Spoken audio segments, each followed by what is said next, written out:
Okay. Are you okay with me asking what is am I allowed to ask what is sloppy toppy king? And what is that an army thing or is So, that okay, okay. So the original way I kind of blew up was when I was giving sloppy toppy, and what does basically, that mean? so I would hold the Cuz phone up. Where's my phone? So basically, I would hold my phone up, and uh I'd have it in 2x speed. Like after I edited it, uh-huh. I would just be like, I would bark, and then I would just Oh my god. and then it would look like I'm giving sloppy toppy, because the original way I thought, and I talked to Viva Vargas about this too. He was You like, talked "What to made you?" Viva? Yeah, we're I friends love on, him. we're friends on Instagram and TikTok. That's awesome. I love him. Yeah, so he was like, "What made you start doing that?" I was like, "Well, my original plan was to just do something to capture the audience, be like, whoa," and I was like, "I know exactly what will get them." So I just started doing that at the beginning of every video. And then when I realized it started getting a little stale, I switched it up just a little bit. I would uh I'd bark, and then the Five Nights at Freddy where Foxy would pop out at you, like I when he don't attacks you. actually. I Damn. don't. I know. I need to get I need to get into Five Nights at Freddy's. I've been told this before. So I need to track it. But it's a so scary thing, right? With evil puppets? yeah, so the animatronics, whenever he jump scare you, he'd jump and he just like jump towards you. And the way I would do it is I jumped towards the camera after I barked, and then it would transition into sloppy toppy.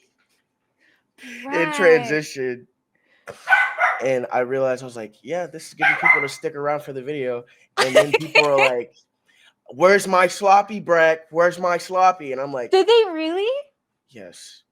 And it was to the point where I was actually at Dollar General one time, Stop. and some random kid, was like, "Hey, that's the guy that gives us sloppy toppy.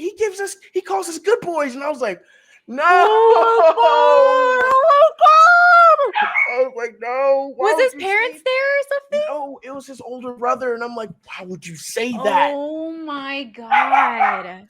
I'm like, "Dude, why would you say that? Like now I'm gonna look like a weirdo." But like some friends of mine were like, "Yeah, hey man, you don't know who you're doing it to. Just know that your audience is probably under the age of 18. So you gotta ask for consent at this point." I'm like, "Yes, Oh you're my correct." god. Oh my god. And then so I was like, let me chill out on the sloppy toppy stuff. But then people started asking and asking and Because it's in your asking. bio, which is, and I didn't know if it was an army thing or what, or like where this was. I had an idea, but I was like, there's no way that's what I'm thinking of. Yeah, yeah. So I don't know if you know who Tony is, the Marine, Tony. light skin, glasses. Maybe. So Maybe. I'm bad with he names. it's all good. He seen a video of mine, and he was like, "Dude, are you serious? You're out here giving sloppy?" And I'm like, "Hey man, I gotta do what I gotta do. It's the And that game was out your here." hook. Yes. That is so Until cool. like I guess people stopped messing with it, and the views on TikTok went down, and I was like, "Dang, what happened? People were messing with it. What's going on?" Hmm. And then I was just like, "You know what? Let me go ahead and change up." So I went to the Snapchat filter, and I made a character. Yes. That's when I saw you. When I saw that's when it reached like my algorithm is when you did it was the haha Aguilar. What's up? I got your phone number from like the sheet. So I sent you like a Snapchat, haha. And I died. I sent that video to everybody. And then when I saw on Instagram that like One Punch liked it, Viva liked it, I was like, hey, like we all are liking this video, which was super duper duper cool. Um how did you come up with that? And then two, was like you did that and then it just blow up because that's what it feels like. Okay, so at the time I was still in the army and I was working it. I was working a second job at Domino's just to get some extra cash in my pocket.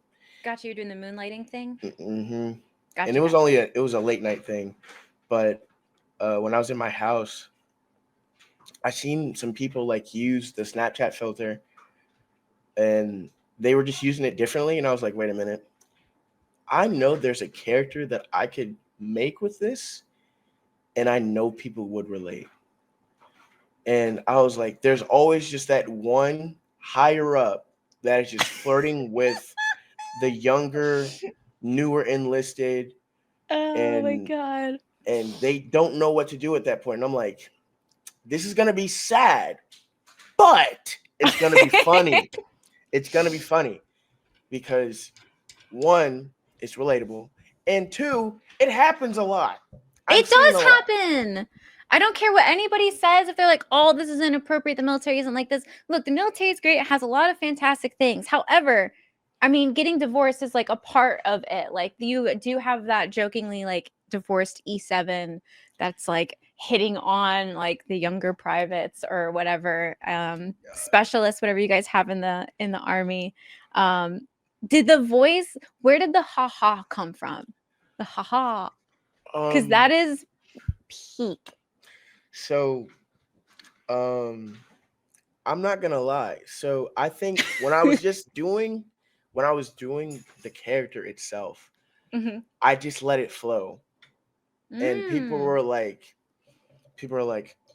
the haha kills me every time. And I'm like, that was just it something I does. threw in. And I continued to throw it in there. And then I made it more known for that character. Mm-hmm. And I was just like, okay, he's known for this character. He's known for that saying. Let's work with that. And when I started doing that part, every time I would just be like, "Ha, what's going on?" And people were like, "It makes me cringe," and I'm like, "Got it. That's what I That's needed to know. perfect. That's what I That's needed to know." perfect. That Like is so good. even my friends were like, "Dude, you're blowing up on TikTok. You're blowing up on Instagram," and I'm Mm-hmm. like, "Okay, that's all I Mm-hmm. need to know." And it's even better because I wasn't posting on Instagram as much as I was TikTok because um the videos I had posted beforehand before the PSG content, I wasn't getting any views and I was stuck at just like maybe like 300, 400 followers. But once I started posting that same stuff for PSG on Instagram, that's Mm-hmm. when it blew up. Oh, I yeah. reached 10K within 2 weeks. I'm being so serious. Like How um did that feel? How did it feel like seeing like you would refresh it and then it would just, I can't imagine it was just going up like and it just wouldn't stop. How was that? me and my buddy were at the basketball court and I was just like, dude, I'm blowing up and it's weird. And he was like, what do you mean? I'm like, dude, I've been posting almost every other day so far, Mm-hmm. and right now I'm at like 9K. And he was Mm-hmm. like, for real? And I'm like, yeah. I blew up faster here than I did on TikTok. And I was like, dude, I'm almost at 10K. And he was like, serious? I was like, dude, I'm almost at 10K. That is so exciting.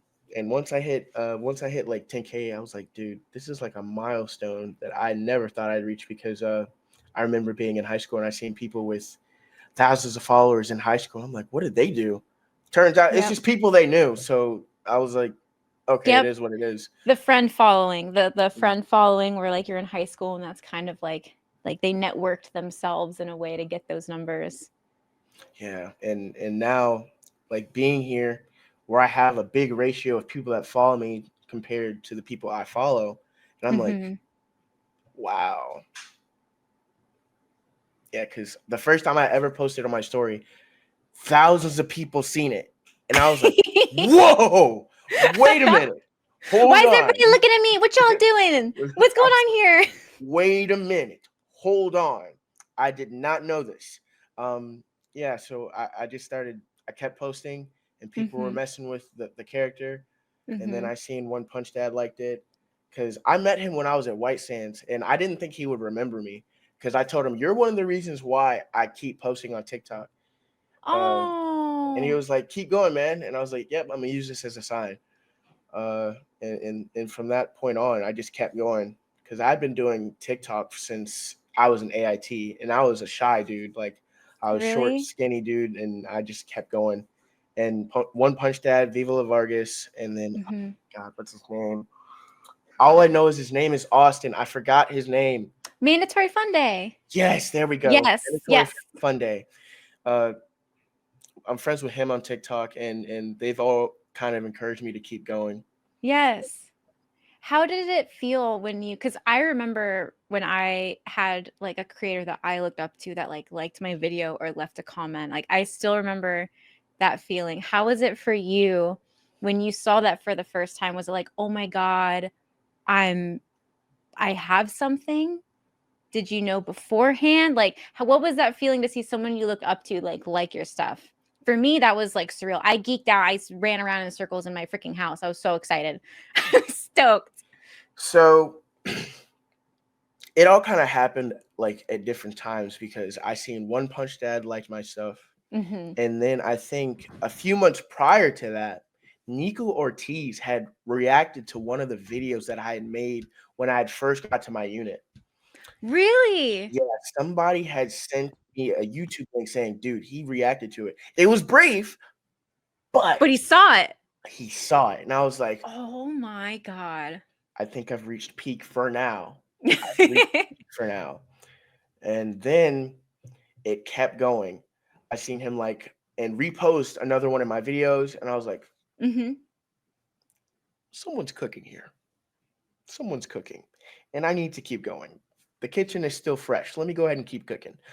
Um, and then I just kept going from there, and life got a lot easier. But then life got harder with my command. Tell me about that. So you said you made your first post like back in AIT, which is the Army school to learn how to do your job. So you go to basic training, you go to AIT. That was in Fort Gordon. Yes. Yeah, I've heard not a lot of great things about Fort Gordon. Was it enjoyable during AIT there? Was it stressful? AIT is like high school with extra steps.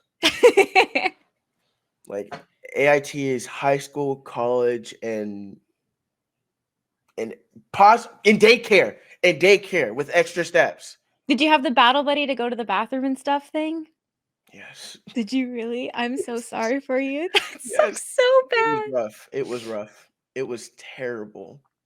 So you made your video in AIT and then you were making it still, and then your command eventually caught on?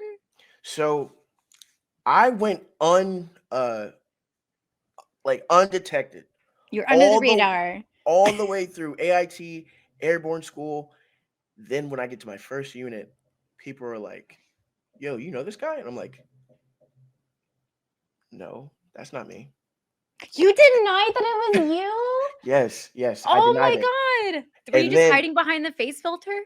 yes, Oh my like I use filters, and because at that time I was only making videos like with sounds, like when TikTok was building up still slowly. People Yeah. were just using sounds. They weren't making genuine content. They were just using the sounds that people were making, or Yep. like music. I Yep. would Yep. Yep. dance. I would just like make some random skits with the sounds. Hmm. Um, I was just doing all that, and then when I got to my first unit, I made a video in the bathroom with my beret on, being the stupid private that I was. At the And unit in at work in that bathroom? yes, it was bad. No, so they freaking knew. Yes, they They knew it was knew. me. I've done that before. I can relate. And when they caught on, like they didn't say anything at first until I made a really they didn't catch on until I made a really, really, really funny but bad. And I mean a very funny but bad skit. Like it was something that everybody like it wasn't a cringy skit. It was more like the army's not gonna like that. Ah, okay. One of those against Army TOS, terms of service type of ones. Okay. Yes. And that's when Yes. they pulled you aside. What happened? So I was scared. I was scared. Like, am I allowed to curse? Yes, you're allowed to curse. Or okay. Yes. Had to make Everybody sure. asks me that. You're so fine. Okay, so I was scared shitless. Like, Oh because my God. my commander that morning had definitely was like going off, but like he was making subliminal messages. He was like, people posting on the internet, knowing damn well I'm the only one in the Did company who posts on the internet. did your stomach just drop? Yep. And then I my team lead walked over and he was just like, we gotta go upstairs and talk to first sergeant. And No! I was like, what about? And What? he was like, man, we'll see when we get up there, man. And I'm like, oh You played the silly card. About what, Sarn? About surely you have the wrong gentleman no. here. Yes. Surely I you was may so be scared. confused. And then Oh my so God. and a few years later after that situation, I got my first Article 15 from that. Like my first article was from that. From that video? Yes. You got it years later? No. So I realized like that was the first article I ever got from that video. But after that, Oh. like a few years later, I found out my command was fine with it until the battalion commander and the brigade commander seen it. Oh no. Like I find out years later that my command was okay with it. But until my brigade commander and my battalion commander found it, they were like, yeah, we have to get this guy. And I was like, so you guys were okay with it, but then the up guys found it and they didn't care for it. What? I just like, yeah, no, never mind. It is what it is. So you got an Article 15 for that. Mm-hmm. How did that I mean it's kind of stupid to ask how did that feel, but you're still making content. Yes. So resiliency is there. So of course I was a private. I was scared. I lost rank. I lost. Actually, that's a whole nother story in itself too, because they had messed up. What happened? So when I had supposedly lost rank, at the same time I was supposed to lose that rank, I had ranked up. So it just cancel out. No? What is I that? got the rank, but then they caught on saying he was supposed to lose rank here. So they demoted me, but I was demoted longer than I should have to the point where new command was already there and my pay was not fixed. So like for like a year and a half, I was getting paid as a PV2, but I was an E3. Oh, wow. Yeah. Did you go to finance? Like how were they tracking that? The new command, like when they started, they were working their butts off to get it fixed. But it Okay. felt like they didn't care. But that was probably just me being like, I guess, a little selfish about it because that's my money. Like I can't live off of PV2 money right now. I'm trying to get a No. house. What's going on here? No. And people can Google what private is it PV2? What is that second Uh, private? private second class, but nobody calls it that. They just call it PV2, E2. PV2? Yeah. And you can Google what PV2 is, like the pay for that. And that's I mean that affects that affects like everything from income that affects your BAH too, right? Yeah. Because So your BH is off of your rank. BH is off your rank. It's not that much of a difference from E2 to E3. Mm-hmm. But like it mattered to me because all the money I could get, like it mattered. Like every Even though dollar counts. yeah, even if it's like a 50 or a 20 or a $10 like increase, that's still an increase to the amount for you serving your time in the military. Like it doesn't matter how small it is, how much like, maybe afterwards and you get like a different job and it's like, yeah, like back then maybe it wasn't that much. It is a lot of money. It is a lot of money when you're in because that's all you have. Yeah. That's literally all you have. Yeah, and I tried working at different jobs just because of that. But yeah, when I found out I was not getting paid the right way, I bugged them. I bugged my S3 every day. Every day I say, hey, have you guys gotten this fixed? I need this stuff done because I'm not gonna lie to you.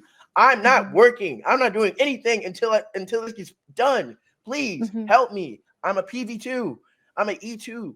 and they were just like, we'll get it done. My first sergeant worked on it, and so after a few months, like they got it fixed, thankfully. But I did not get back paid from it. You So didn't get back paid from how long was that going on? like for almost a year and a half. Oh. Yeah. So basically, what the way it happened was I was on a probationary period after my Article 15. Right. So uh, I got my article after I did my time for my article, which was not as bad as a lot of people get. Mhm. Um, but after I did my time, I was on probationary period, so I would not get my rank back until after that probationary period. Mhm. So I was a E2, I was an E3 through that entire time. But then when they caught wind, like he was supposed to lose rank, they were like, "Yeah, we're gonna go ahead and take that back, and you're gonna be E2. You're gonna get paid E2 the same time because that same allotted time was the same amount of time I had E3. So from that time through the time my command was changed, and Mhm. nobody knew until I brought it up, and I was like, "Oh wow, They weren't tracking at all? nope, Oh my nope, god.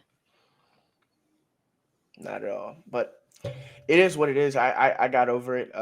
Once it got fixed, I adapted.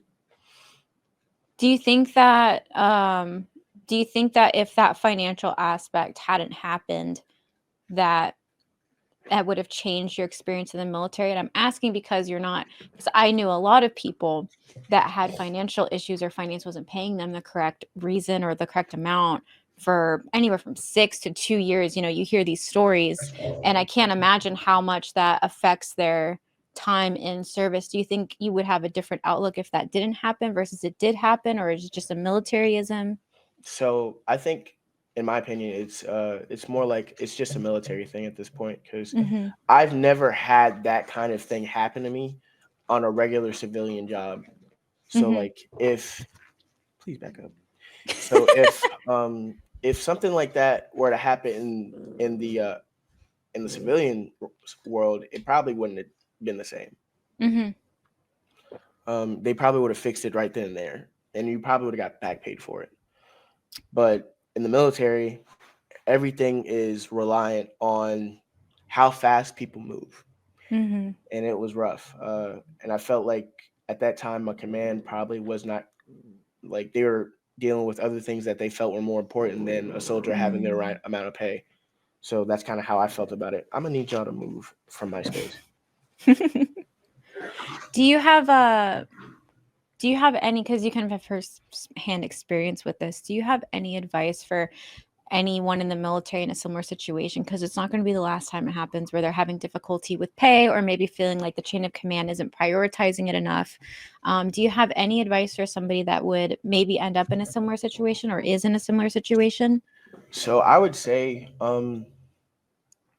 if you're in a situation like this, bug them, bug them, bug them, bug them. You can't. They can't punish you for you making them do their job. Mm. Um, because if you are suffering because someone else is not doing their job, they need to be checked, not you. Mm-hmm. And I got checked a lot because they're like, "Oh, you're going upstairs without an NCO with you." I'm like, I don't care. You guys are kind of like not doing. You guys aren't doing what you guys are supposed to help me as a soldier. Mm-hmm. And I just went up there and kept bugging them. And once they got tired of me doing that, like, it felt like to me things moved faster. Mm-hmm. And the first thing I would say is, don't end up like me. Don't get an Article 15. Uh, uh, but finance wise, keep track of it. Look Mm-hmm. at your LES all the time, Mm. because people don't look at their LES. They don't look at how much they get paid. They're like, "Oh, cool! I got that $300 voucher for clothing. Cool." And then it'll just be weird from then on. So keep track of that. Track how much you make, and make sure like if something does happen, keep on top of it because they won't get it done until you bug the hell out of them for it. And Mm-hmm. it's just really rough sometimes. But I say don't even get in the situation to begin with. But there's a lot of people that I've known like who went months without getting the right pay. Like Mm-hmm. there's E6s that were getting like E4 pay, and I'm like, geez, man, like it's rough. How do you live on E4 pay as an E6? Yeah, because a lot of them, I mean, E6 is kind of like the rank where you might be married or you have kids or, other Mm-hmm. things like that. So, that's a very fair statement to say is like, how are you living, two ranks below? That's kind of like a newbie versus, someone that's in a provider type of situation with either a spouse or children or whatever. Yeah, yeah. I just keep pushing at that point. Like I Mm-hmm. see people struggling, and I'm like, yeah, I know I'm doing bad, but you're doing worse. So I'm gonna keep it. I'm gonna keep it pushing. You're doing worse. I love your sense of humor. You have a very, very, very good sense of humor. When that was happening, did you did you keep did you pause making videos? Did you wait a little while? Did you keep making them? Did you wait until you got out? How did that, because I feel like it's hard kind of when you have a sense of humor and you're doing well that it's like, okay, I did that one thing that you guys didn't like, but this isn't going to be something you don't like. How did that go for you? How was that experience? Because it's bumpy for sure. So after my first article, I most def kept going. Did Um, you really? yes, I most def kept going, but I did watch out for what I was doing. Mm-hmm. Um, I watched. I made sure I didn't make anything that could be construed in a way, Mm-hmm. because the one thing, and I know you've heard this, every service member has heard this: perception is reality. Mm-hmm. And people are like, "Hey, man, don't make anything that could be taken out of context," because people will do that. I was told, you may mean it this way, but someone will take it this way just because they want to take it that way. And I'm like, well, at that point, Yes. I can't do anything about that. So let them have it. Yeah. Yeah, it's a Um, very difficult thing to weave, especially when you're in uniform. And I think even now, from what I'm hearing from people that are in, they're getting told, like, just don't make any content in uniform anymore. They're like drawing the line because there are people getting called out on things they're doing on their personal accounts, even though they don't ever post in uniform. So it's a mhm, very delicate thing. But you kept posting. You were just more aware of the perception. mhm. Because the rules were a little different for me, because the unit I was at was a special operations unit, and Oh. they were like, oh, you can't post this because of this doctrine, stuff like that. And I'm like, okay.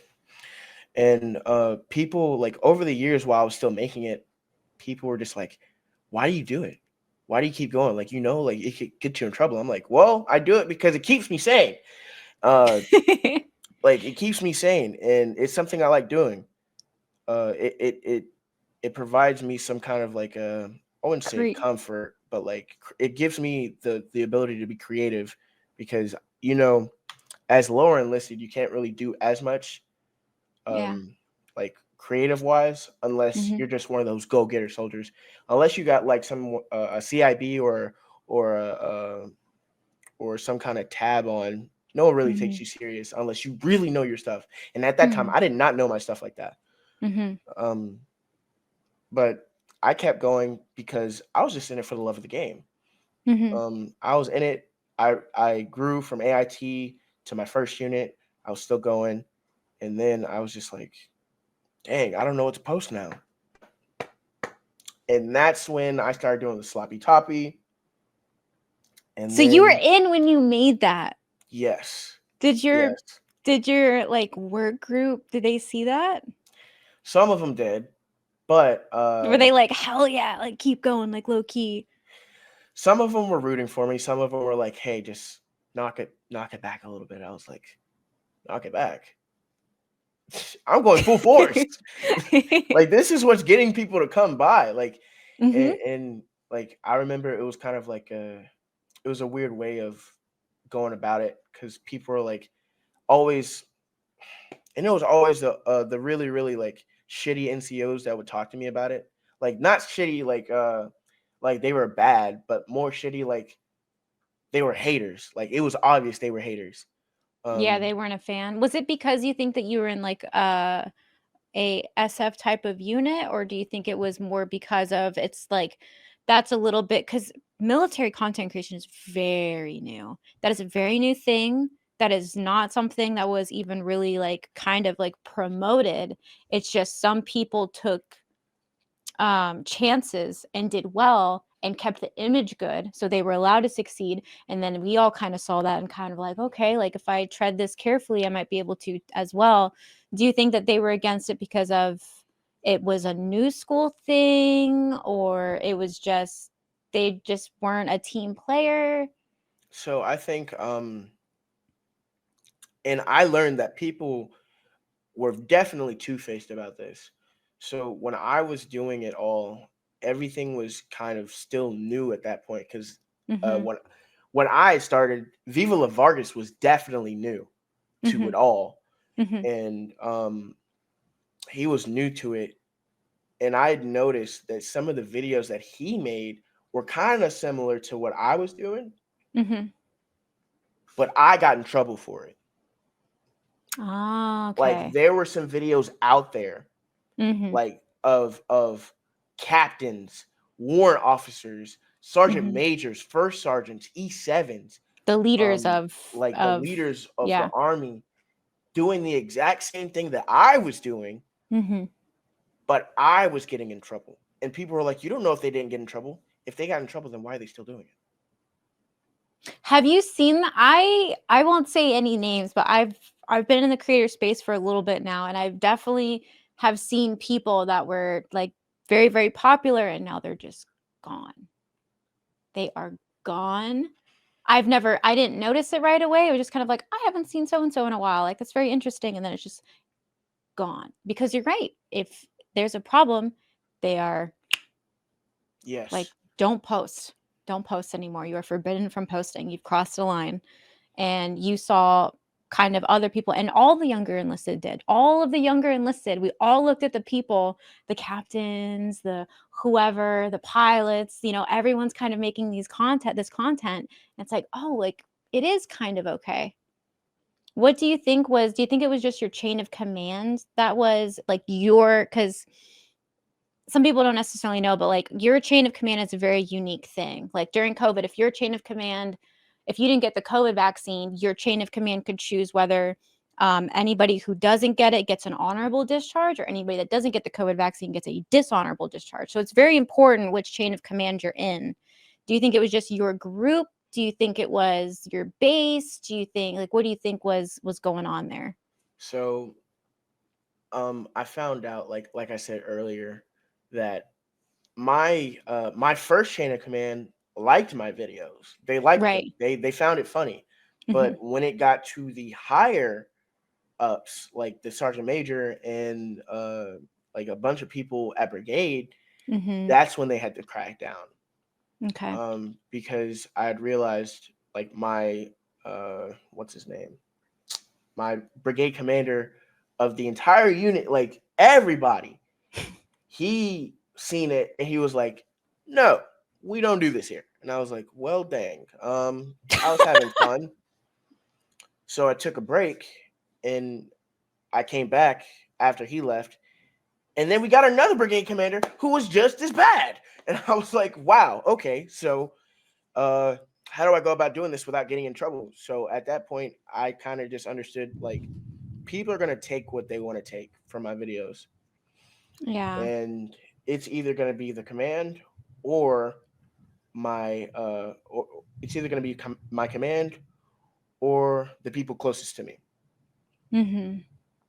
And at that point, all I can really say is like when it came to me creating content, I think it was just the command either saying, "Hey, this is probably a violation, Right. but we don't know." Because even Viva La Vargas was like, "Hey, make sure you get a lawyer," because there's been times where I've been doing something for myself, and people in other units across the U.S. were trying to come at me, and I was like, Really? "Dang, I'm a specialist. I can't afford a lawyer. I really can't." Hmm. And like he had all kinds of stuff going on, and I was just like, "Dang, dude, if that stuff's happening to you, like, what's gonna happen to me? I'm an E4. Like, I don't know what's Mhm. going on here." Mhm. Um, so I kind of just let it go, and I kept going. And again, people are asking like, why do you keep going, man? Like, this is gonna put your career at stake. I'm like, this is not my career. Like, my career is something that I put effort into. Mm-hmm. This is not something I put too much effort into. Like, I strived to do what I could Mm-hmm. without being a bad soldier, Mm-hmm. but then the social media part of it kind of created that what's the word? That perception that I Mm-hmm. was a bad soldier. Right. Yeah, That's kind of and disheartening. I'm sorry to hear that. I mean, I kind of say like, fuck them. I don't care. They're Mm-hmm. where they're at. They're still in. If they're still in, I'm out. I'm enjoying life. I don't. I don't. I can't see how like you guys can really tear me down from here. Yeah. Was there, when you got out, did you kind of double down with your content? Yes. You did? Yes. Yes. It was to the point when I went to Colombia, like not Colombia, South Carolina, Colombia, South America. Colombia. hmm Gotcha. I went there and I made a video. I made a bunch of videos out there as PSG Really? And what because is PSG again? so in the army it's a platoon sergeant, but PSG was his name. So when I made That's him right. like because people in that position were usually the type to flirt with the newer privates, the newer enlisted. You're like, haha, what's going on? E2, what's going on? I just I got think that's my reports. favorite character. I'm not gonna lie. I think that is like my favorite character. The haha. You're super confident with it too. And then like the little frames that you do where it's like just it's so good. It's so good. And then the story keeps going, but like in the little Snapchat bar, you like type out like the next part of like what's going on in the story. It's my favorite. It is so good and it gets me every single time. Yeah, it's a great thing because I've always wanted to be in content creation. I wanted Mhm. to do YouTube like way before I joined the military, but then I was like, yeah, Really? this is hard. Like this is really hard. Like I was making videos on YouTube every so often. I deleted all of them once I got into the army because I thought I was gonna get in trouble, but then I was like, wait a minute, I don't think so. I think I'll be fine. Oh. So I ended up deleting those videos and I just made a new channel for this. I haven't posted on it yet, but Mhm. I plan on to later on because in the beginning I was making videos to help people get in. Into the most like recruiting type videos. Yeah, like I was Gotcha. saying, hey, I this is saw what you bring in. those. This is what Yeah. you bring to basic training. This is what you do if you're 25 Bravo. This is what to expect, stuff like that. This is, the clothes that you're going to be doing if you want to get prepared for the ACFT. This is what you should do. Knowing damn well I was terrible at the ACFT. Hey, that's totally fine because those that don't do well in those things, you're like, well, I literally learned how not to do it, and I saw the people that did do it do well because I didn't necessarily score perfect on every single test that I had to take, but you learn. You definitely learn. Like and when I was in the process of getting out, I received a lot of letters from people saying, "Hey, like you're one of the reasons why I joined." And every time I went live, people are Oh, like, "Yeah, you helped me join, and I thank you for that." I'm like, "That's all that matters. oh, that's That's so all that matters." sweet. Like as it made me feel good, but at the same Yeah. time, I was like, "Dang, I helped all these people get in, and now they're kicking me out. Crazy." Got kicked out? Yeah, they gave me the boot. Did they really? Oh, I'm so sorry. Yeah, it's all good. So Okay. I'll tell you the story about that actually. So kind of the same situation, Mhm. but my command, my second chain of command was a lot worse on this. So I had made some videos basically warning the women that are joining, saying like, hey, um, and I was warning the men too, Mhm. but it was mostly for the women because I've seen a lot of the time over the past few years when I was in, a lot of the people are like, "Oh, women shouldn't join because they get SA'd stuff like that." That happens all the time. It's very prevalent. And I'm like, you know what? Mhm. I feel like as someone who's in, I should probably talk about this. And I was also requested by someone I went to BCT with Mhm. to make a video about it. And she was like, you need to warn them about like what goes on because a lot of people go in kind of blind, and that was the purpose of my content at that time. To bring Not awareness mhm, to to gotcha. have people not go in blind, because people were like, oh, you should just let them experience it, and I'm like, no, experience it, great, sure, fine, but I feel like you should have some kind of like you know how a professor would give you a what's the word, a curriculum to study, Yeah, yeah, the like a study guide. syllabus. Yep, Yeah, yep. that's how I kind of viewed it. And the video I made was basically saying, hey, if you're joining, please be aware that this stuff happens. They're probably going to give you this medicine, this, that, and the third. And Do you mean like yeah, the shots back in basic training kind of thing? yeah, Like the penicillin shot, all that good stuff? Okay, yeah, yeah. yeah. Because we didn't get the penicillin shot. Instead of that, we got the adenovirus type B, and it was a tan tablet. And when I brought that up, people were like, "We didn't get no pill," and I was like, "For you, for us, we got that." Mm-hmm. Because I was allergic to penicillin, I couldn't take it anyway. Mm-hmm. And I basically said, "Hey, do not get pregnant when you take this pill." We were literally we were warned to not get pregnant, like or get anyone pregnant when we took this pill, because if we did, that baby's gonna come out looking fucked up. Like, do you remember? The Goonies? Stop! Do not talk about. What was his name? Sloth? I think Was it so. Sloth? Don't you dare talk about my sloth like that. That he's a hero. That man is a hero. And I'm How gonna dare love you? you. How dare you, Breck? Shame on you. Shame on It you. was funny. I'm sorry, but Did like, somebody else say that? no, I was just like, I just said it, and people were like, Bad, Breck. Bad. "That's mean."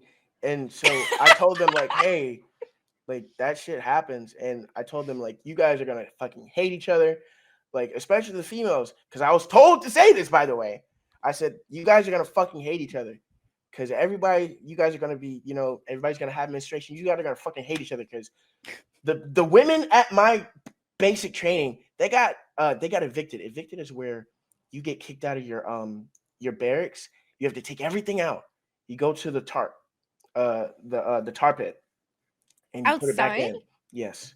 So you grab either your beds, uh like everything. You grab everything, maybe even the lockers if the drill sergeants aren't fucking with you that day. So the females got evicted like 4 or 5 times because of how bad the area was for them. Like they were not messing with each other whatsoever. Hmm. And when I posted that, a lot of the people who were disagreeing with me were older service members. Oh They yeah. were older service members. They're like, I didn't get this back in 2007. I was like, I want you to sit down, look at a wall, and repeat that sentence. And I want you to imagine a bold text saying 2007. Yep. And that'll explain exactly what I mean. Because you said 2007. Mm-hmm. I think they think that nothing's changed. Like when I was in, and this changed recently just when I was in, I didn't get this. I had books, but now the airmen get iPads to study their chain of command. And oh, I know that's the face I made. That's the exact face I made. They get iPads in Air Force basic training. Do you remember those?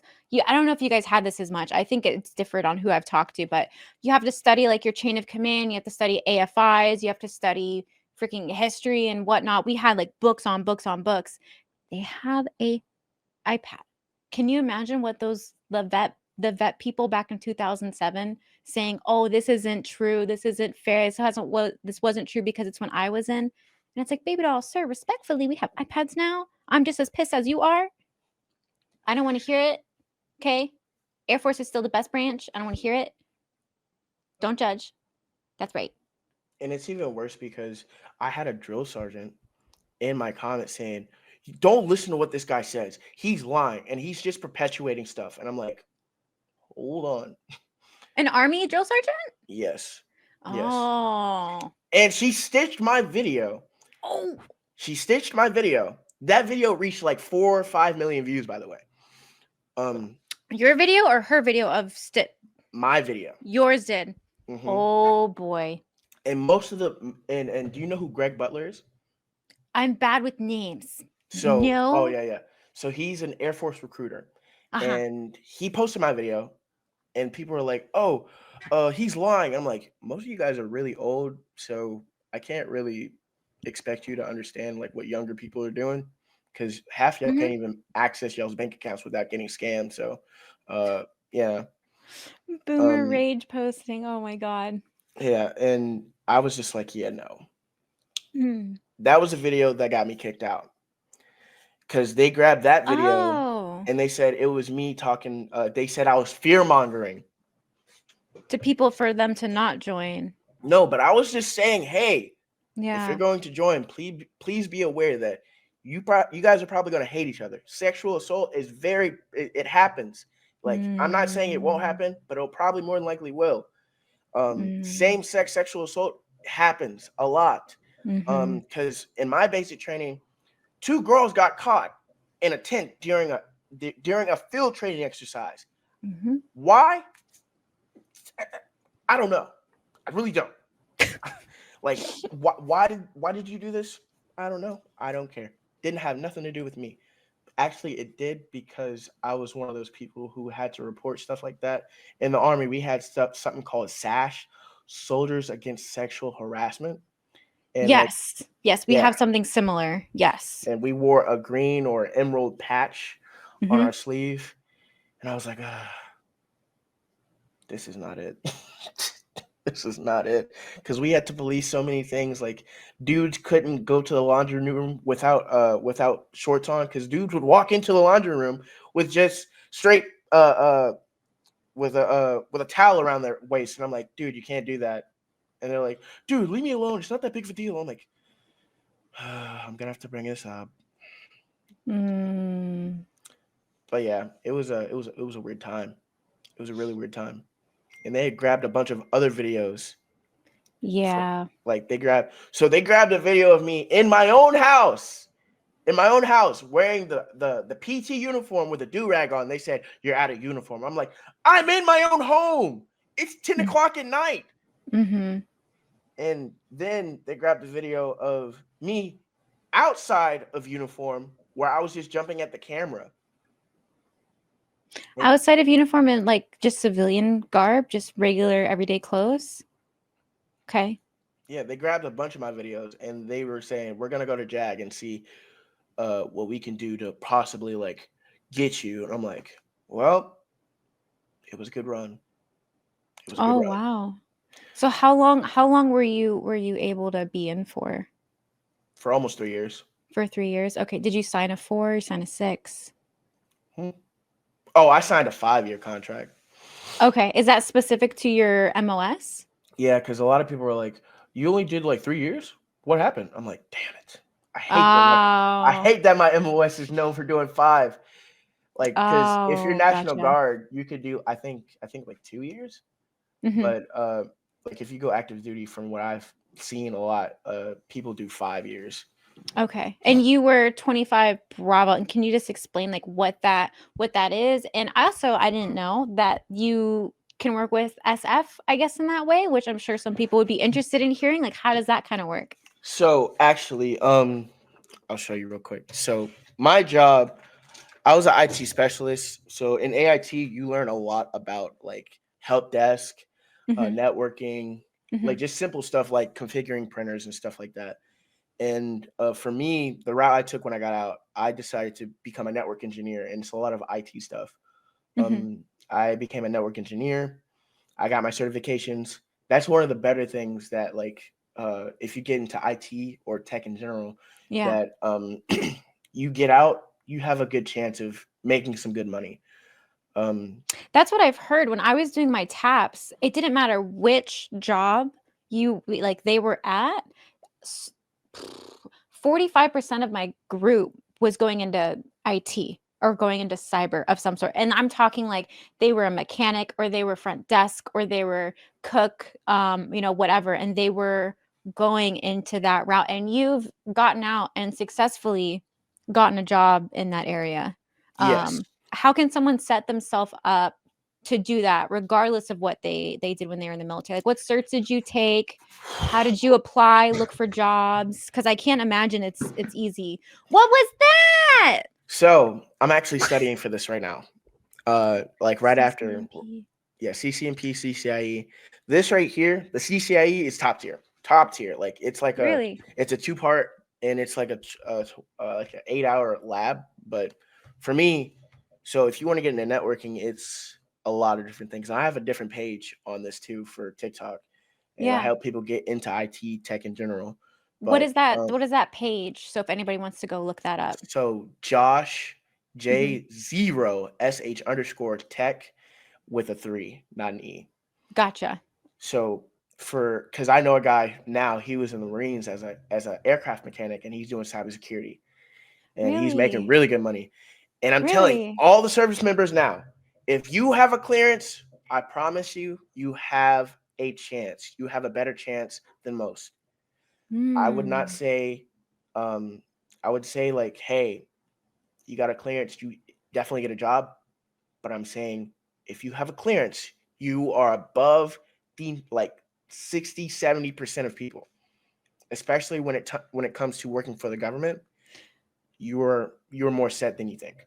Does it matter what type of clearance you have? I think as long as you have like a secret and you have the ability to upgrade to a TS SCI, Okay. you'll be fine. You'll be Gotcha. fine. And how long, like if say someone wants to get out, say they're a year out and they're like, I want to do IT, I'm going to start my tabs this year, I'm going to do skill bridge 6 months out, whatever.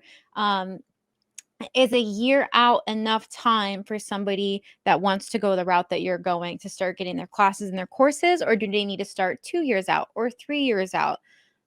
What do you think so that when they get out, they can land a job?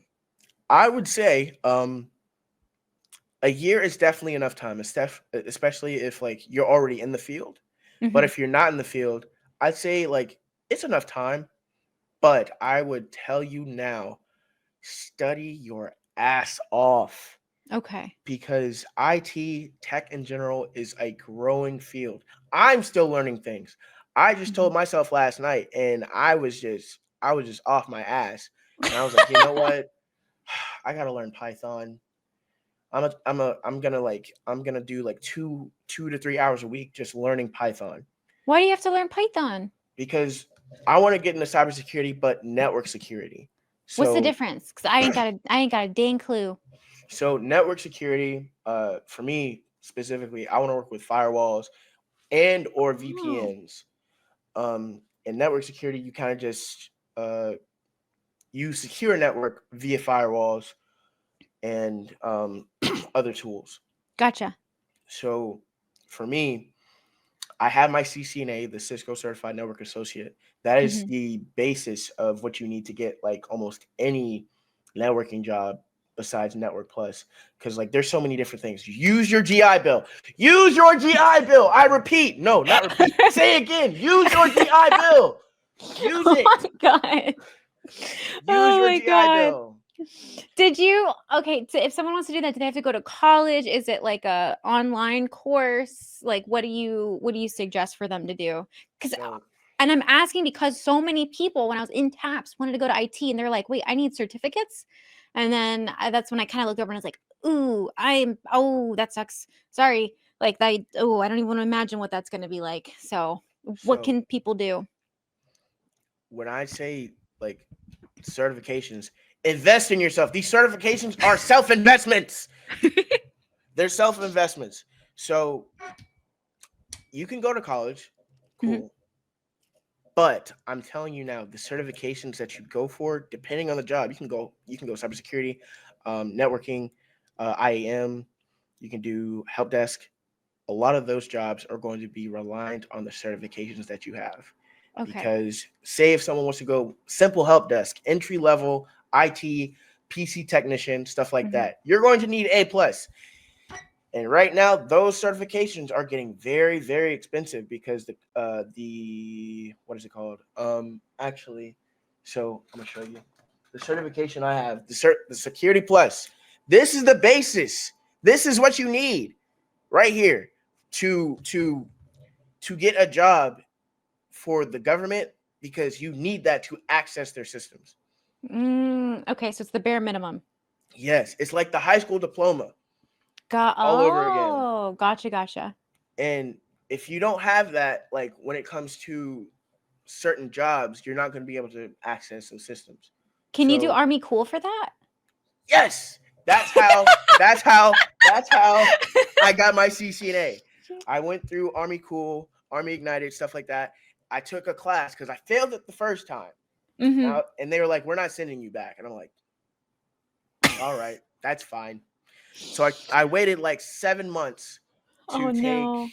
the class again, and I Mm-hmm. passed. And I was like, Yay! "Yes, that's all I Let's need." go. And now, the this is the top tier one, the CCNP. I have the CCNA, now I'm going for CCNP, and once I get that done, uh, I think I'll be cooling for that time. Okay. But like for people who want to be in IT, tech, or anything at all, Mm-hmm. certifications. But if you want to be a software engineer, I can't help you there. I'm not gonna lie to you. I cannot. Like, It's like, over. you're out of luck on that one because yeah, people are getting replaced by AI.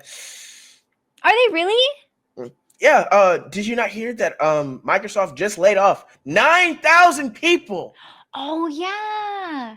and they were all in the Xbox gaming area. How What are are your you thoughts gonna on that? What are your thoughts on that? Because to be fair, and this is like the rebuttal that I hear, so I'm literally just like repeating what I've like consumed while scrolling. Elon Musk deleted a lot of his company and it still works properly. So do you think they were maybe like people like kind of flying under the radar, not really doing anything, and like maybe writing up reports that they weren't? What are your thoughts? Honest I thoughts. think We think. so me looking for a job like last year, Mm-hmm. I realized a lot of these jobs are actually ghost jobs. What's a Just for ghost them. job? So it's a ghost job is when a company posts it without the intention of actually hiring anyone Is that illegal? completely. Why would they do that? So they could seem I forgot, but I seen a video on it last night. I was watching because in the tech industry it's getting really bad. Actually, I wouldn't even say in the tech industry. The whole workforce is just having a entry level job, uh, uh, like apocalypse. There's no entry level jobs that anyone is hiring for. So when people post ghost jobs, I think it's some kind of like tax write off or something that like says, "Hey, we're hiring people," when in all reality they're not. They're not So hiring people. So maybe they're benefiting from being undermanned, and that's some sort of code, or that's some sort of like who knows what when it comes to being in business. Yeah, and it's rough because like there's people out here who have good skills, who have like the certifications, the degree, and they're just not getting hired because people don't want to hire, and they're being Yeah. selfish about it. And I hate that. I Hmm. personally hate that. And the layoffs, that part, I'd say stay away from Fang. What's Fang Fang? is so Fang with two A's. Facebook or now Meta, Apple. Oh. What's the other one? Hold on, let me look it up. Let me look it up. What is face? N What is N Fang? N. Netflix and Google. Fang. Fang. Facebook, Amazon, Apple, Netflix, and Google. There we go. And you're saying that people are steering away from them, or that they should because I'd say you should because it's a lot easier for you to get replaced over there the because security all of isn't those there. places, yes, Mm. gov tech jobs are a lot more secure because they're secured by contracts. Hmm. I'm a contractor. My job is a lot more secure than other people because we have mission critical things that we work with. Right. So if you get a job that deals with mission critical assets, it's going to be a lot easier for you to stay. It's going to be harder for them to get rid of you as long as you're good at doing your job. Gotcha. It's a lot more job security compared to people in Fang. Or you could go to the medical industry and do the same thing there because if you are able to protect the assets of a medical institution, Hmm. you're kind of set because You AI are. can't like because you can't AI can't protect you because if say if a building goes out and the network can't go back up and people die from that, Mm-hmm. who are you gonna sue? The people who created the AI or the AI? Mm. Interesting. You have a very like a more advanced way of looking at it than things are going on, and I respect that. And I think that's actually kind of refreshing because I'm very much kind of like in the now of how things are. I'm like, oh, it's not that bad, but that's actually a really good point. Say something does what is that little fluffy? Say something does happen, and then where's the reliability for that aspect? Yeah, like there's got to be someone who takes the blame for it, and no one. There's never gonna be a world where someone does not take blame for something happening. Mm-hmm. But yeah, that is pretty much my spiel on the whole thing for tech. I have two pages. Josh Tech, and then Mm-hmm. we all know that man Breck, the funny side. Right here. Yes, right here on the side. And I do want to ask, just in general, you've recently transitioned and you've gotten a job that you wanted. You're in a place, you got the government contractor, which I'm very, very happy for you. That's amazing. How was the transition from that to, from being in the military, to having that job, to actually becoming a veteran, to, stepping out of service? How was that experience? Because I've heard a lot of different experiences, a lot of different stories. So for me, it wasn't as stressful transitioning out, but it was a little stressful because at the same time, I'm going through a divorce. Um, Oh, yeah, like I don't know why, but for us service members, everything bad happens all at once, like all at once, and it's rough. But for me, when I got out, I was kind of I thought I wasn't gonna be able to find a job. I ended up finding a job. Uh, it wasn't what I thought it was, but it was still a great stepping stone to get to where I am now. right. And I look back at when I was in before I got out, I was doing things to keep myself protected. Mm, Um, like when it came to work, people were like, "Where's Breck at? Where's he at?" I'm like, "I'm off studying."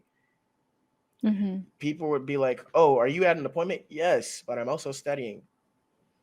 Because I didn't want to end up like the veterans that I see on a daily basis who didn't make it to where they wanted to be. Yeah. And it's hard to see those people because you look at yourself and you're like, dang man, hold on, let me turn that off. You kind of feel bad and don't understand, like, dude, that could have been me.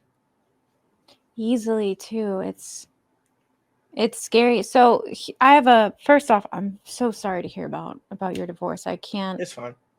I can't imagine. I'm very, very sorry. Fuck Um that man. oh Fuck her. my Fuck him. god. Oh my god. It's better that way. I got my dog. That's all that matters. Okay. Well, I'm glad you have a positive. You're making fun of it, which is always a good sign. Good way to cope. It is a way to cope. Yes, yes, it is. Um, I have a question for you. Hmm. So, and you don't, if you don't want to answer, you don't have to. When you get out of the military, when you go through TAPS, there is a thing that's set up for you, and it's how prepared are you when you get out of the military? Do you have a job? So yes, so you do have a job. Is it set up? And then you fall under this tier, and it's like tier 1, 2, or 3. And I might have the tiers wrong, but basically, like, one tier is you don't have a job set up, you don't have a place set up, you don't know what the heck you're doing when you get out, and like just think of like the homeless, basically. That veteran homeless, that's where it is. Tier 2 is like I have an idea of where I want to be, but I don't really have a job. Tier 3 is like I have a job, I have a place I'm going, I'm going to be secure, I'm going to be fine. So, when you went through, were you honest on that tier list? And if so, well, just first off, were you honest when you got that? Like when you didn't necessarily have a job set up? Yes. So I was honest. I was a tier two. I didn't have a job, but I knew what I wanted to do. Okay. Because all throughout my military career, like, I'll be honest, I didn't know what tech was until I got to my unit, Mm-hmm. because I made the mistake of wanting to do all kinds of different stuff. Like, oh, I want to do cybersecurity, I want to get in the cloud, stuff like that. Right. Uh, but I wasn't able to settle on the things until I actually knew my job. Right. So when I told them, hey, I'm a tier two, I know what I want to do. I just don't have a job. I'm waiting Right. on the job. Okay. Um, I felt confident that I'd be able to find a job, but I was also scared because it was during the year, like in that time of the year, no one was hiring. So like, Mm. it was pretty much like a ghost town, and all the people like I seen getting out were already had jobs lined up. So I kind of got scared. And at that Right. time, I wasn't going through the divorce at that time, but she definitely threatened me saying, "Hey, if you don't get a job and I have to support you, you will be facing a divorce." And I was like, wait, wait. And I Oh was my just like, God. I was like, my That head. sounds so stressful. I'm so sorry. Yeah, I I'm was so mad. sorry. Yeah, I was that's a like, lot on top of your plate. That's already like, ugh. I was just like, yo, wait. Out of all times to say this is now, but yeah, that happened. And then 2 weeks before I got out, actually, I got a call saying, hey, we have this job in Raleigh. We want to see if you'd be a great fit. And I was Mm-hmm. like, all right, cool, that works for me. 2 weeks before you got out? Mhm. So 2 weeks before you got, you didn't have anything. Yeah, all I How, had was the house. and you were applying and you just weren't getting anything. So question, and please answer honestly. When you go through TAPS, they're like, use these websites to help get a job. They prioritize veterans, they prioritize military members, blah blah blah blah blah. Were those not helping? Or did you not go that route and you were going the what is it, Indeed, Monster, whatever? Mhm. Because that feedback is important. So for me, me and another guy, we were getting out at the same time. Hmm. We noticed that the jobs that they had lined up were a lot of trade jobs, On the like government website. uh like just for like taps in general. Like they Okay. had people come in, be like, hey, we do this, you can come and do this. They'd come in and say, this is what we do. You can become a trucker, you could be like electromagnetic something, whatever. Right. It was Okay. something that was not directed towards us as IT professionals. It was not something for Interesting. us. It Okay. was more like, hey, you don't know what you want to do, become a trucker or become a warehouse manager. Okay. And me and him kind of looked at each other. We were like, no. I can't use this resource. We need to look at something else. Yeah. Kind of And we deal. had Okay. people, yeah, we just had a bunch of people saying, hey, we got these jobs, we had this job. And looking at it now, like, nah, 25 series, like, it wasn't really for us. It was more like for the people who didn't know what they wanted to do. Okay. And like they had people come for like people who were like, oh, you want to be a police officer? Oh yeah, we got those too. Yep. Mm-hmm. Yeah, we got those at my base. And then they're like HVAC, Yep. the guys who work on the wind turbines, Mm-hmm. and then the cell tower guys. We had a bunch of Oh, those guys. interesting. Um, so it wasn't really directed towards us. And me and the guy Mm. I got out with, we were told, oh, you can still try to find the IT program through those guys. And we were like, no. If they're here Yeah. for this specific reason, we're not going to bother them to join their IT group because they're probably underpaid and they don't care about us having the clearance. And Okay. And with 25 Bravo, you have a clearance. mhm. Like as a Okay. 25 Bravo, you're going to get a secret clearance. Okay. And you could try to upgrade, but a lot of people don't want to. Would you say that the job you have now is kind of ideal for a 25 Bravo? Like if they wanted to, it's like either what they wanted to do when they were in, or it's something a little bit more fun. And then if so, What does a 25 Bravo like cert wise need in order to do that? And then where did you go online to find a job? So for 25 Bravos, I'd say you can either do college because AIT counts towards college. Your what is it called? Oh my gosh. Just credits, like the military transferable credits. Yes. And do you need a degree for the one that you have right now? Mm-mm. You don't need one, just certs. Yep, pretty much. Like Okay. that's the one thing I love writing on because people are like, "Oh, you need a degree." Nope, I'm making more than most people now, and I don't have a degree. I just have 4 certifications. 4. That's it. Let me check real quick. Yeah, 4. 1, 2, 3, 4. Yeah, I Perfect. have 4 certs, and people are like, "Oh, don't you need a degree?" No, no, no, no. Because half of the people, like half of the guys, are like, "Oh, I'm going to school for cybersecurity." That's great. That's cool. But you don't need it. Because everybody's journey is different. You can get that, cool, but it's just more money out of your pocket. Unlike the certifications, which are maybe like $300 to $400 a piece. That's a lot of credits out here. And plus, those certs count for college credits too.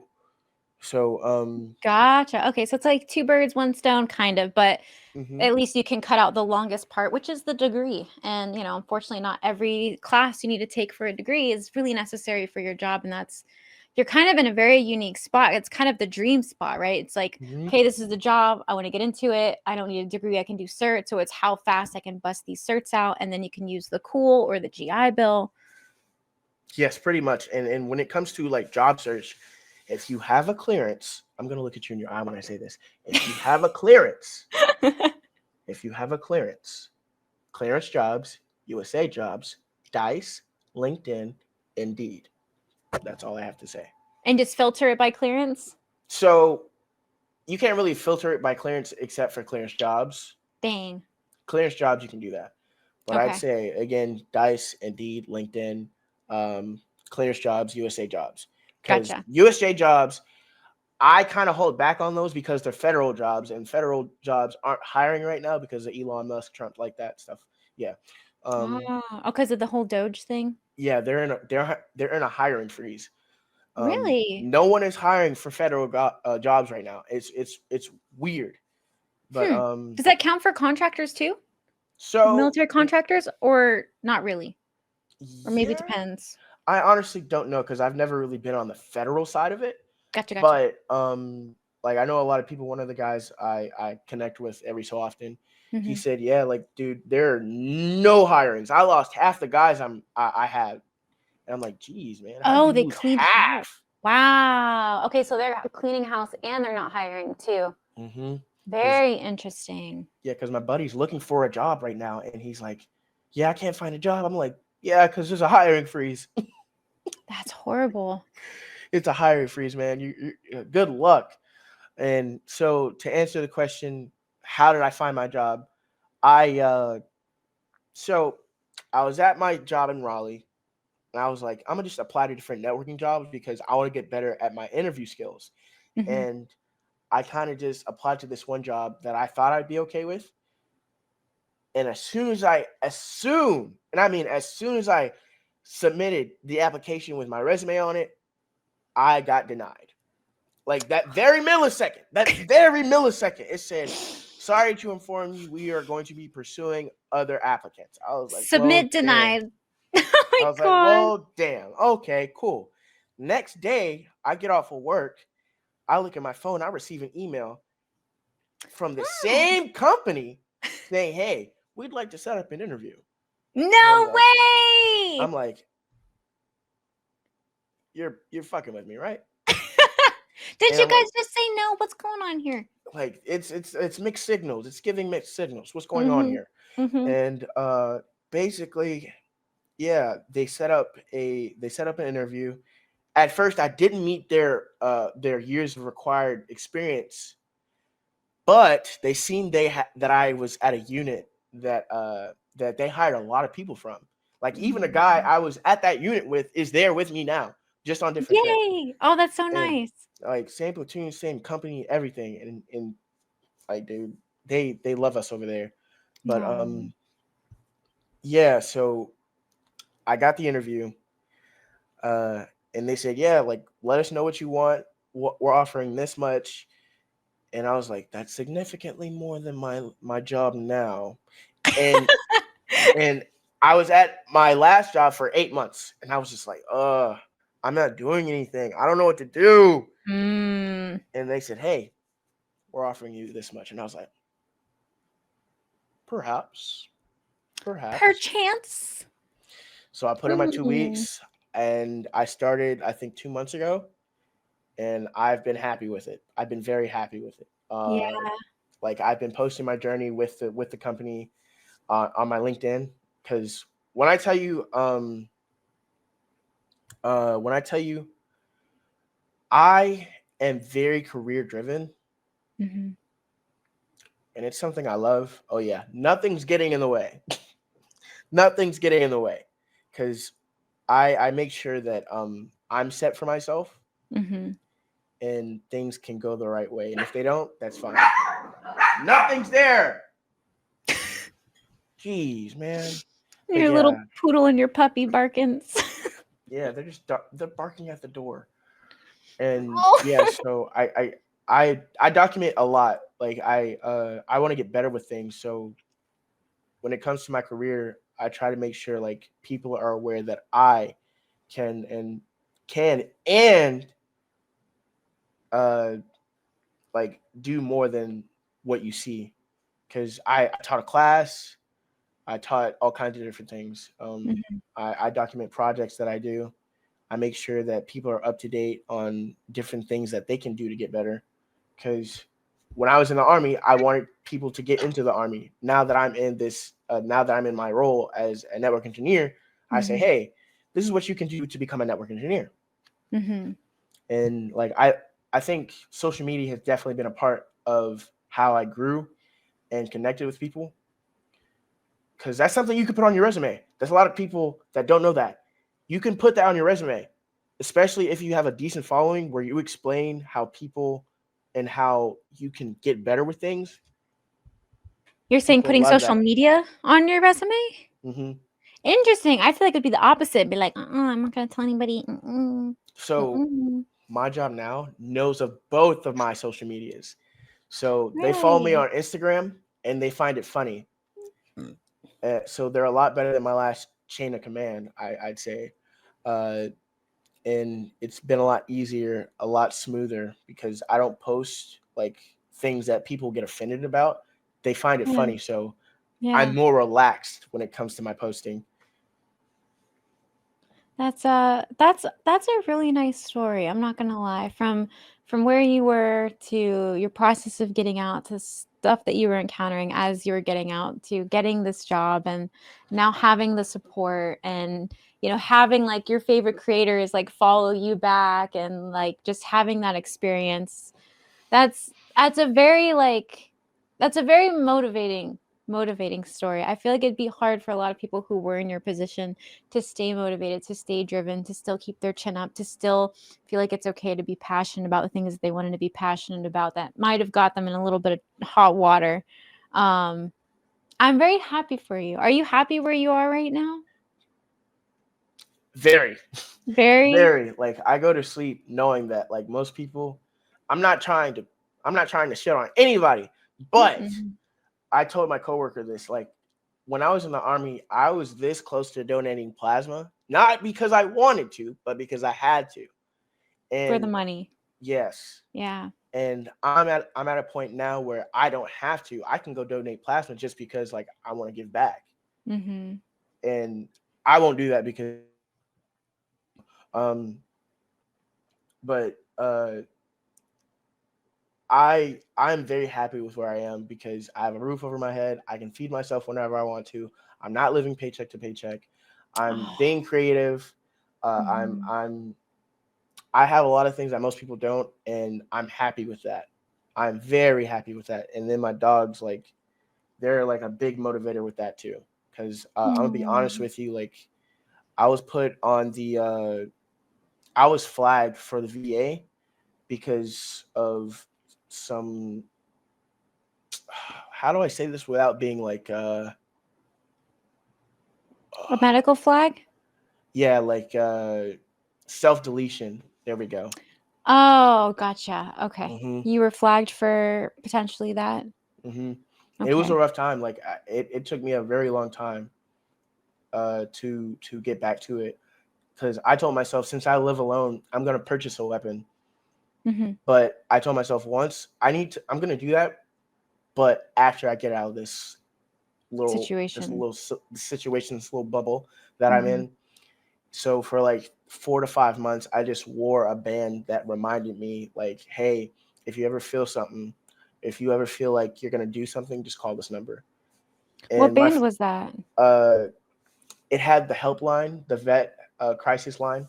Where'd you get that from? I got it from the VA. It's like a few maybe like 20 minutes away from Fort Bragg. They Gotcha. had sent it to me in the mail, and yeah, they're like, hey, just call us if you ever need to. And I was like, okay, because I'm not feeling right. I'm not feeling great. It was a rough time, but I'm happier with where I am now.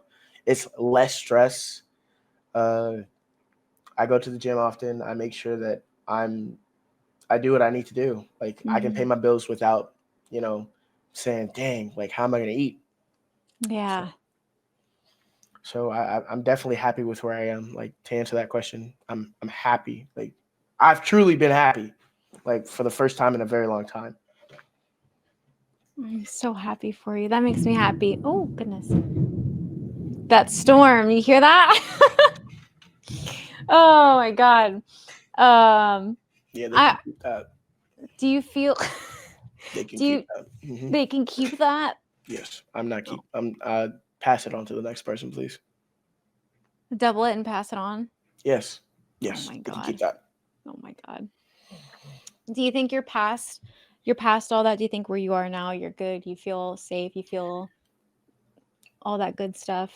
There's some things that I could tweak out, but Mhm. um, I feel like my past has definitely uh it molded me to be more resilient, Mhm. because like not a lot of people know this about me, but like I said, I'm an open book. Open the Bible, find the scripture. You like I grew up in a what's it called? I grew up in the system. So You were a uh foster kid? yeah, I was a foster kid. Um, So like I was separated from my siblings at I wouldn't say at an early age, but like at a good enough age for it to be traumatizing. But yeah, like that molded me to be more resilient. So like when I got knocked down, I could always get back up. But like mm, sometimes it wasn't as easy to get back up. yeah. But What yeah. is that what made you wanna join? Did you No. So the story about how why I joined, a lot of my followers know this. If you're a real one, you do know. Um, I thought I was having a kid. What? Yeah. So I thought I was having a kid. So I joined the military. Breck! Yeah. I got to AIT. The baby was born. To make a long story short, the baby was born. I got there, and I dead ass. I looked at her. I said, "Whose goddamn white baby is this?" Stop. I walked in to I walked into her room, and I looked her dead in her eyes, and I said, "Whose goddamn white baby is this?" Because that baby looked nothing like me. Did you do the DNA test then, like, all that stuff? Yes, that baby was not mine. Oh my god, but that's why you joined? I joined because I thought I was having a kid. Turns out I just sold my soul to the government for no reason. Oh my god! I How sold did my that soul. feel? Okay, honestly, like, you join, you find that out. I think that's one of the most horrible things you can ever do. I hate that. I think that's so disgusting. I am totally for paternity testing, like, at birth, only because there are people out there that, like, do lie about that stuff, and I just think that's horrible and it's awful, and if I was in that situation, like, I very much would love to have kids one day, and if that ever happened to me and I was a guy, I don't know, I might freaking kill myself, I don't know. But, like, how Yeah. So when I found out, I was actually at the defect on lunch Shut because I up. got the DNA test because I originally believed it was mine because I said that at like out of jokes because the baby, like all babies come out a little white, before they get their pigmentation. I just said that out of jokes. But then like that week I was there, it started looking a little suspicious. I was like, to prove that the baby's mine because we're not married, so then we can get BAH so I can help pay for this baby. Let's go ahead and get a DNA test. And she was like, "Are you sure?" And I was like, "You were just 4 when I was in PCT. What are you talking about?" And then she started acting weird. And then I was at lunch at the defect, and when I tell you, it felt like someone had just jabbed a knife in my stomach, and my Oh, gut had dropped all the way through my gonads to my feet. I ran, no battle buddy. So I was definitely gonna get in trouble if I got caught. But I ran to my drill sergeant, bawling my eyes out. I was mad. I was livid, and people were just staring at me like I was a crackhead asking for something on the street. And they were like, "What's wrong? What's wrong?" And I was like, "I don't even want to talk about it, dude." And the drill sergeant was like, "What happened?" I was like, "The baby ain't even mine." And she was like, I was like, "Why would you make that face? It's not funny." And she was like, what can you say to that? and I was just bawling my Oh, eyes out. oh, that's so heartbreaking. And every so often, like I think about that time, and I'm like, damn, I really let that shit slide. I really let that shit slide God. because I made a video about that when I got to my first unit, and people were like, "Dude, we need a story about this." And I was like, "Yeah, I'll give you guys a story." So I tell that story every so often, and people are like, "Yeah, I'm not gonna lie to you, big dog. I probably would have aired that whole thing out." And I'm like,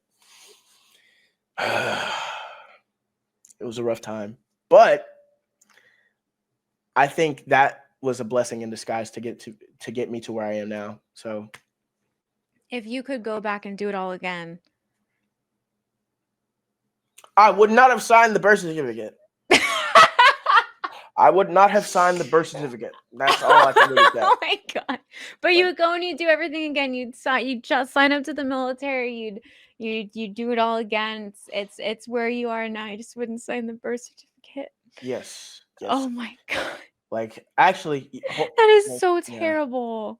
yeah. I would not sign the birth certificate, and Oh, I'm so sorry. I would say I wouldn't get married, but like that also helped me get to where I am now. Because oh, I hate that bitch.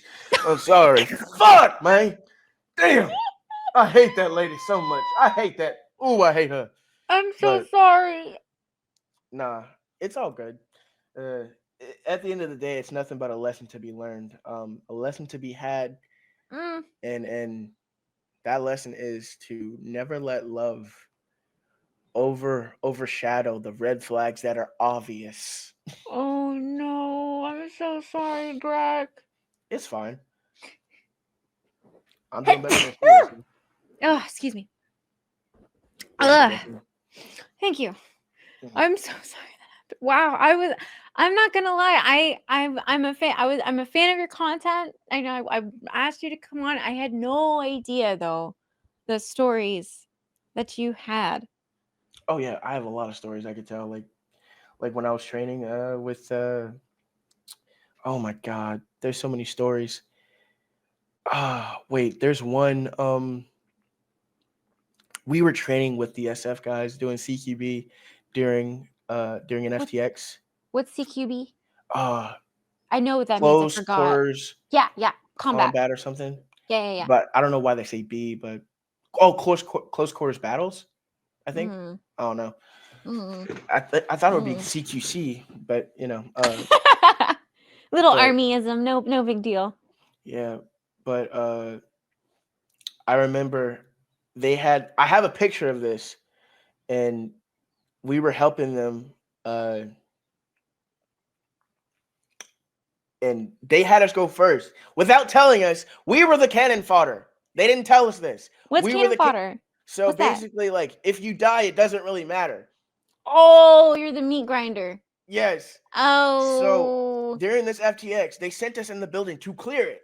We had rehearsed this and everything. We had rehearsed it from like 12 a.m. to like 7 p.m. or whatever. it's a long And day. and when it finally came time the next day, they said, "All you guys are dead." I'm like, "What happened? We were rehearsing this We all were day perfect. yesterday." We did everything right. Why are we dead? What happened? And he said, "Yeah, you guys. It was kind of planned from the start that you guys would die." And I'm like, "What? That's What do you so mean?" mean. And they had me at, like, play as the medic, because one thing I loved doing Let's when I was in the go. army Let's go. was actually doing like medical stuff. Hell yeah. I still have a medical bag in my room, for I have gauze and stuff, because Hell what we yeah. had was combat certified combat lifesaver, CLF, or CLF Hmm. or And you went to something. T triple C, T triple C. Yes, Yep, I yep, loved it. yep, I loved it, yep. because it was like a month or so, or a few weeks. Yeah, it's a few weeks. I taught. I think I would have taught your. CLS, not CLF. Yes, combat lifesaver support. Hmm. Hmm. It Hmm. was Hmm. great. I loved it. It's a very fun thing to do.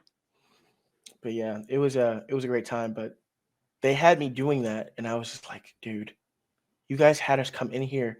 You had me be the medic, and then you tell us we all die. What do you That mean? sucks. And then That it's even sucks. worse, because they didn't even tell us how we died. They just said we're dead. You didn't tell us if we died from enemy fire. You didn't tell us if we died from artillery or anything. You didn't even tell us if the building collapsed. You just said we died, and we all was just like, what?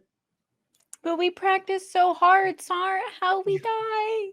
How'd Like, we dude. die? So I'm just looking at these special forces guys, and I'm like, well, fuck me then. Like, what did I do? But yeah, and that was the first time I ever carried a 249, and I was like, yeah, never again, Was never that the again. type of gun that you had? Type of So weapon? yeah, so they had me as a 249, uh, but they made me Relinquish. relinqu- Relinquish. relinquish it to You got it. someone else, because they had me as the medic. I couldn't have too much of a heavy load on it, Hmm. with me, because I had to get to people as fast as I could. And yeah, Correct. yeah. So you guys had me do all this, made me relinquish the 249, and we're all dead. So yeah, that sucked. It was rough, and it was like 30 degrees at night. It was it Oh was no, rough. it's cold. It was cold as hell. Yeah. Oh. But yeah, I have a lot of stories, like, I could tell when I was in the army. Hmm. Like, people couldn't pronounce my name, so that's why I said Breck instead. People just called me Breck. I saw your name on the sign earlier. That your last name. What are you? Are you comfortable sharing? Yes, my last name is Breckenridge. People, Breckenridge. yes, people would say Breckenbridge, broken ribs, and I was like, how does that sound the same? Uh, and a guy I went to AIT with, he's pretty cool. He was like, yeah, I'm gonna just call you Breck. I'm like, works for me. That Works. works. That works, man. It's So half right. and actually, you're a real one if you notice. My first username used to be my rank, then my last name. So it would be like PV2 Breck, PVT Breck. It was Specialist Breck, but then my command was like, you can't have your name and your rank at the in the same thing. I'm like, but you guys post this on Facebook all the time. Why can't I have my? Oh, What are we talking about here? They're like, yeah. that's security operations. I was like, The OPSEC, yep. But they can. I mean, it probably has to go through PR, but that's confusing for anybody other than them. do you want to do something? Make a move. Oh yeah, never mind. Oh, my niece. But yeah, that's pretty much I wouldn't say my entire story, but like that's kind of just how I came to be within this whole military social media thing because That's I love doing it, awesome. but sometimes if it feels like work, I'm not gonna do it. And I Like, think that's a healthy balance too, because it's either that or you burn yourself out. hmm like there's a Marine Battle Buddy Banter. Like he posts Mhm. almost every other day. Me personally, I can't do that. Like if Mhm. I don't know if you know who Corey Kenshin is, but Not like off the top of my head. he's a YouTuber, but he'll like disappear every other every 2 years. Every 2 years, this man disappears for a really long time, and he'll come back and be like, "Hey, this is what I was doing," and Oh, that's kind of okay. how I feel like, but without the amount of people that are behind me. But like, I do feel good about the community that I have. Good. That makes me happy to hear. I'm really happy that you were able to make something positive out of it and keep it going too and keep breathing life into it. I think that's a beautiful thing. Um, before before Roxy, we come here. sign off, do you have any advice for anybody that is in the army that wants to get into military content creation? And then second thing is, what would you say your favorite part about the military was? Oh, so I'm gonna attack the second one first. My Yes. favorite part was being airborne. Being airborne was my favorite thing. Really? Yes. The airborne? Yes, like I love being airborne.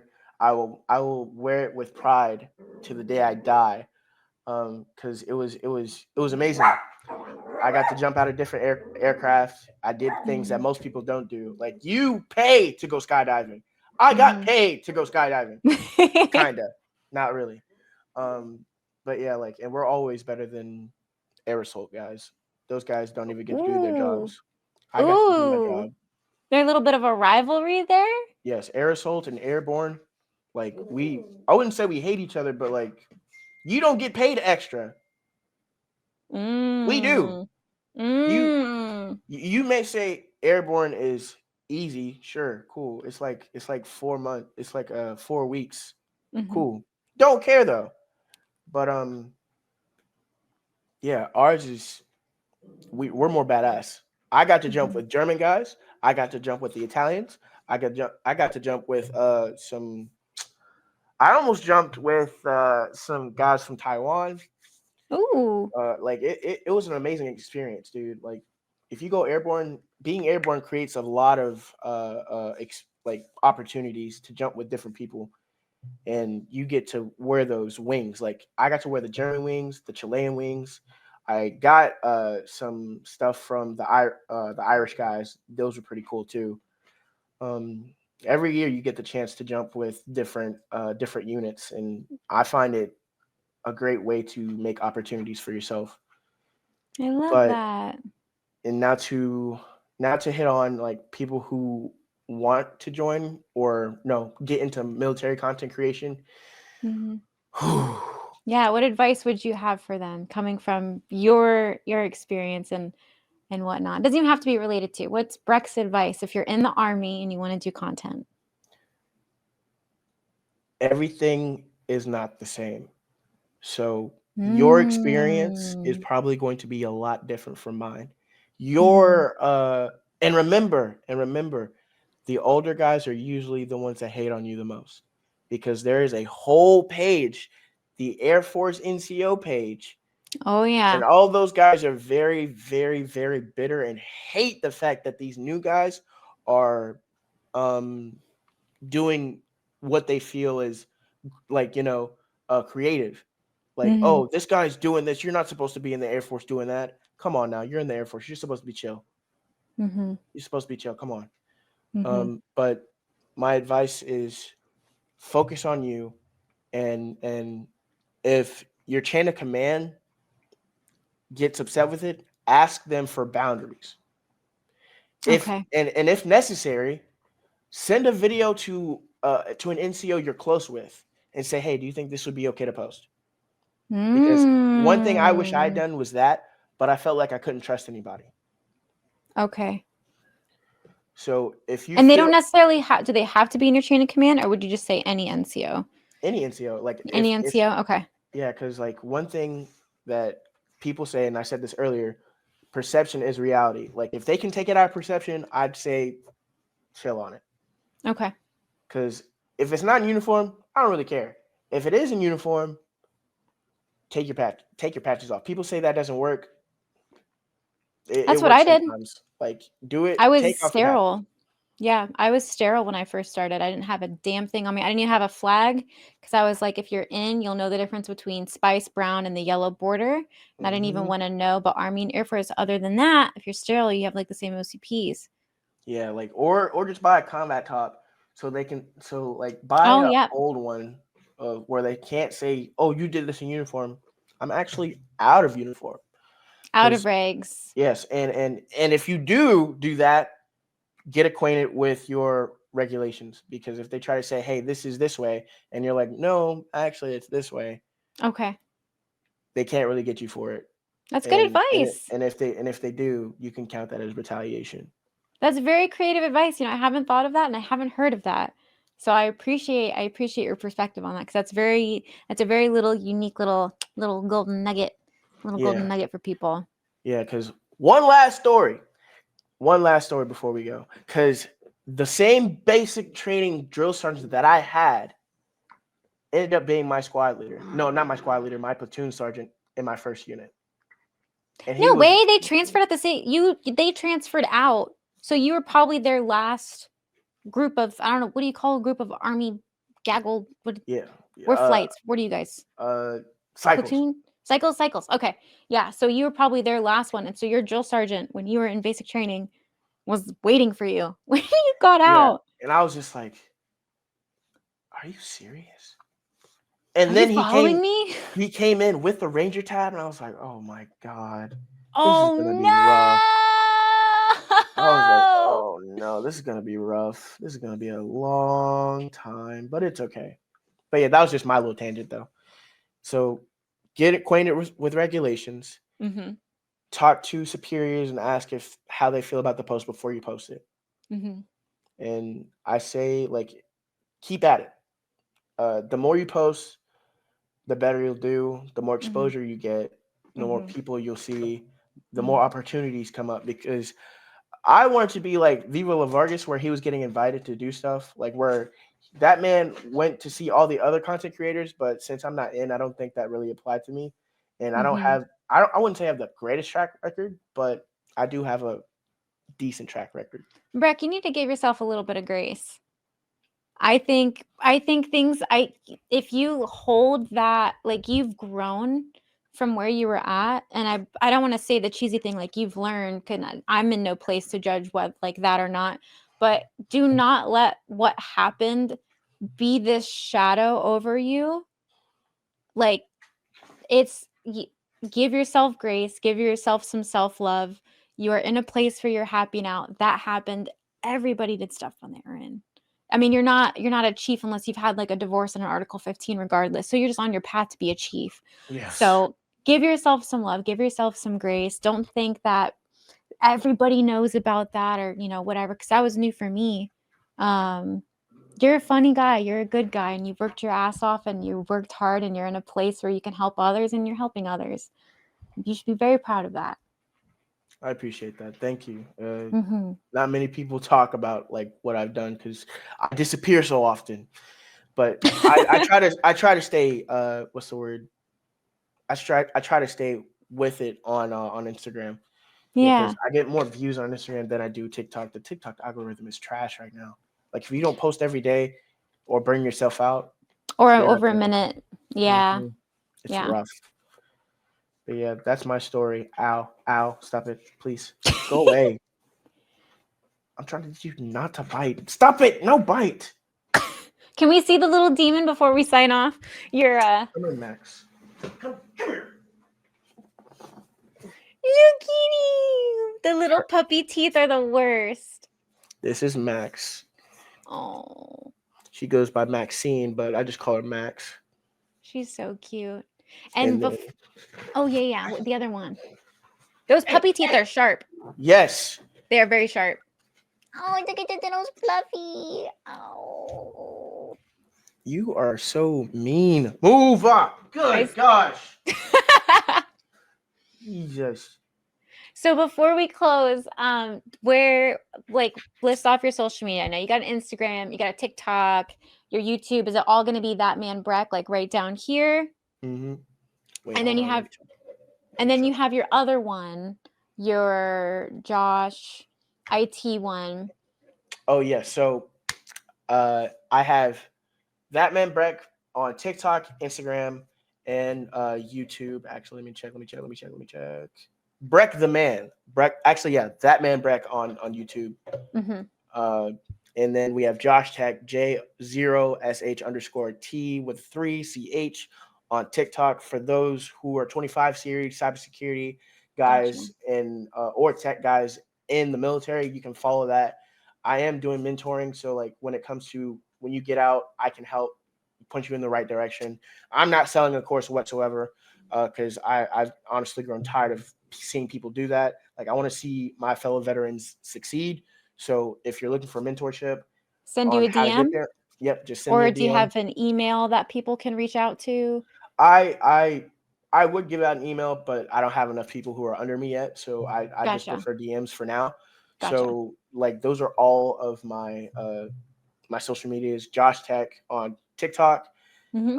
that man Breck on YouTube, TikTok, and Instagram. Just send me a Perfect. DM. I always answer DMs unless it's something crazy. Uh, that's one thing that I've kind of like loved about being me is like I'll send a DM to a random famous guy because of how much I like him. But Mm-hmm. me, I always answer DMs, so my DMs are always open. So if you want to send me a message, just let me know. Unless it's something crazy, I will not open that. I will leave you on open. I'll leave you on red so fast. That's fair enough. And I respect that. I totally get that. Thank you for your time. This was a very, very fun episode. I'll make sure everything's like covered and linked. And yeah, anything else before we sign off?